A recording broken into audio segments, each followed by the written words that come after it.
ஒரு விவசாயி மரவள்ளி கிழங்கு தோட்டம் செய்தான். அறுவடையின் போது நல்ல விளைச்சல் ஏற்பட்டது. அப்போது அவனுக்கு ஒரு எண்ணம் தோன்றியது.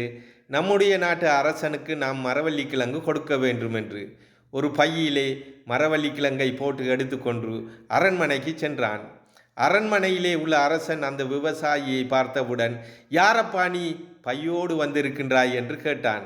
அதற்கு அந்த விவசாயி சொன்னான், அரசே, நான் மரவள்ளி தோட்டம் செய்தேன், நல்ல விளைச்சல், உங்களுக்கும் மரவள்ளி கிழங்கு தர வேண்டும் என்று எண்ணி நான் மரவள்ளி கிழங்கு சிலவற்றை கொண்டு வந்திருக்கின்றேன் என்று.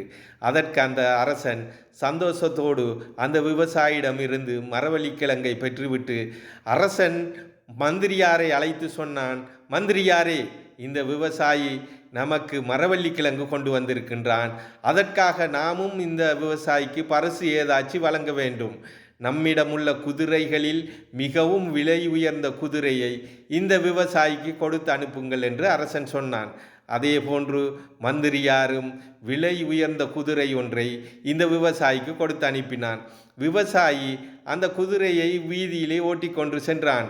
அப்போது வழியிலே வந்த ஒரு மனிதர், என்ன குமாரு, குதிரையோடு வருகின்றாய் என்று கேட்டான்.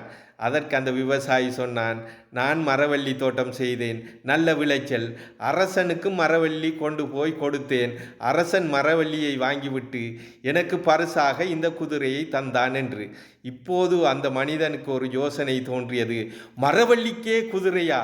அப்படியென்றால் நாம் பெருமதியான ஒரு விடயத்தை கொடுத்தால் நமக்கும் அரசன் ஏதாச்சி அதைவிட பெருமதியான பரிசை தருவான் என்று நினைத்து அந்த மனிதர் ஒரு குதிரையை எடுத்துக்கொண்டு அரண்மனைக்கு சென்றார்.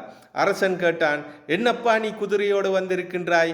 அதற்கு அந்த மனிதன் சொன்னான், அரசே, என்னிடம் நிறைய குதிரைகள் இருக்கின்றது, உங்களுக்கு ஒரு குதிரை தர வேண்டும் என்று எனக்கு எண்ணம் தோன்றியது. என்னிடம் உள்ள குதிரைகளிலே மிகவும் விலை உயர்ந்த குதிரையை நான் கொண்டு வந்திருக்கின்றேன் என்று. அதற்கு அரசன், அப்படியா, குதிரையை தாய் என்று சொல்லிவிட்டு அந்த விவசாயி கொடுத்த மரவள்ளி பேக்கை அந்த மனிதனிடம் தூக்கி கொடுத்தான். நண்பர்களே, நாம் ஒரு விடயத்தை செய்ய வேண்டுமென்றால் பிரதிபலனை எதிர்பார்க்காமல் செய்ய வேண்டும். அவர்கள் செய்கிறார்கள், இவர்கள் செய்கிறார்கள் என்று சொல்லி நாம் ஒரு விடயத்தை செய்தால் கடைசியில் நாம் நட்டத்தில்தான் நம்முடைய அந்த பிரதிபலன் வந்து முடியும்.